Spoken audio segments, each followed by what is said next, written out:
Okay, Senator Warren. Oh, thank you very much. Thank you very much, Mr. Chairman, and thank you, Ranking Member Collins, for holding this hearing. It's so important what you bring out here, and I want to thank every one of you for showing up. I also want to thank Senator Collins in particular. We hear down in Massachusetts about the education programs that you've run on this and trying to help warn people, and we're trying to learn from it.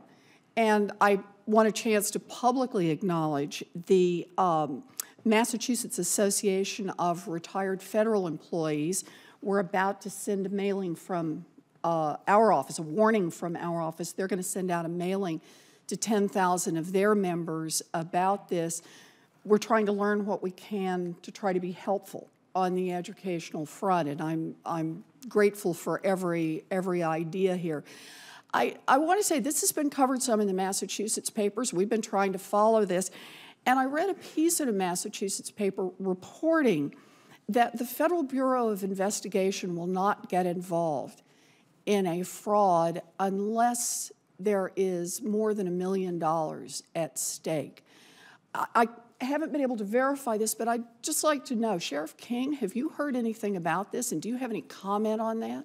No, I don't know about that. I know they have oftentimes high dollar figures because they only want to work on the most impactful crimes. But I've just not, I've gone to the FBI. I just have not, it just seems to be that culture of indifference that they don't want to work on these types of cases. Yeah.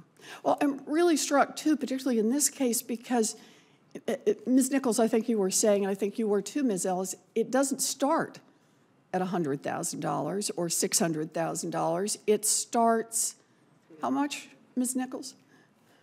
500 in the case of my dad. That's right, which sounds too small for federal involvement. And I very much take the point around this that perhaps our federal agencies need to rethink how they evaluate this sort of stepped-in scam that can involve thousands of dollars, hundreds of thousands of dollars, and the independence of an individual, the self-worth of an individual, which I think is a very serious part. And I appreciate your bringing a real sense of what's going on there. Thank you for coming forward and doing this. I want to ask one other question, though. Mr. Romasco, you described, and in the question, I think Dr. Shadel did too, about the question about the money cards. You said it's the whole financial system, and you referred to this as money laundering, effectively, which made my ears perk up. We had a money laundering hearing just last week, and the conversation about money laundering was around drugs and around moving money out of countries where we have economic sanctions, such as Iran, and part of our national policy, national security policy is to make sure that we're not bringing in money from those countries, not trading. And we hold financial institutions responsible, at least on paper, we hold them responsible for money laundering. I think there's a serious question about enforcement there as well. But I want to ask you the question about whether or not these scams either currently fit within the laws of money laundering or should be fitted into the laws of money laundering. I'm a little cautious about being a legal expert. Fair enough. But one of the things that's great about people is we learn from others. And my speculation is that these scammers have learned. If, as we've heard, they were in the drug business is pretty smart about laundering money. Gee, you'd think they might have applied the same techniques of moving cash from point A to point B to the scamming business? That's just speculation on my part. So again, from our perspective, we're about consumer education, prevention, and just arming our members and the people over 50 with the tools to say no and protect themselves. At the same time, we would advocate consistent, aggressive law enforcement. And the reason I said it's the whole financial system is not because I have unique knowledge about it, but as a businessman, you look at all the ways to achieve your objective. And that's what these criminals are doing. And if they learned how to move money to buy drugs and all that kind of stuff, they probably know the ins and outs of the financial system and how to move money from Manhattan to Colombia to Jamaica. And I would suggest that it's the entire, we have to look at that.